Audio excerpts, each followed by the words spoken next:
Hi friends, అందరూ ఎలా ఉన్నారండి? బాగున్నారా? నేనైతే చాలా చాలా బాగున్నాను. వాటి వీడియో ఏంటంటే మేము ఎప్పటి నుండో అనుకుంటున్నాం వెళ్దాం వెళ్దాం వెళ్దాం అనేసి. సో ఫైనల్గా కుదిరింది.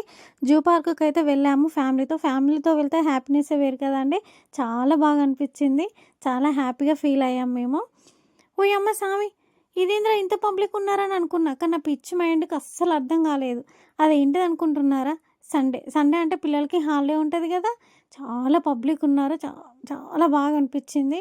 అసలు ఫుల్ రష్, అంటే అంత పబ్లిక్ ఉన్నారు. మేమైతే ఫుల్గా ఎంజాయ్ చేసాం గైస్. మా పిల్లల విషయానికి వస్తే మాత్రం ఇటొక్కడు వెళ్తే అటొక్కడు వెళ్తుండే. వాళ్ళ వెనుక ఉరకలేక చచ్చిపోయినాం. మాకైతే ఒక రన్నింగ్ పోటీలాగా అనిపించింది. ఇక్కడ చూడండి, పిల్లలు చాలా బాగా ఆడుకుంటారు. వాళ్ళని చూసి మాకు ఫుల్ హ్యాపీగా ఫీల్ అయినాం. మేమైతే మస్తు సంతోషం అనిపించింది. ఎక్కడ పడతారో అని భయం వేస్తుంది మాకైతే. చాలా బాగా ఆడుకున్నారు. సో ఇక్కడ జూ పార్క్ వచ్చేసి 5:30 వరకే ఉంటుంది. అప్పటికే 5 అవుతుంది. ఇక తిని మేము స్టార్ట్ అవుదాం అనేసి తింటున్నాం గైస్. మీకు ఈ వీడియో నచ్చిందని అనుకుంటున్నాను నేనైతే. So thanks for watching. Bye guys.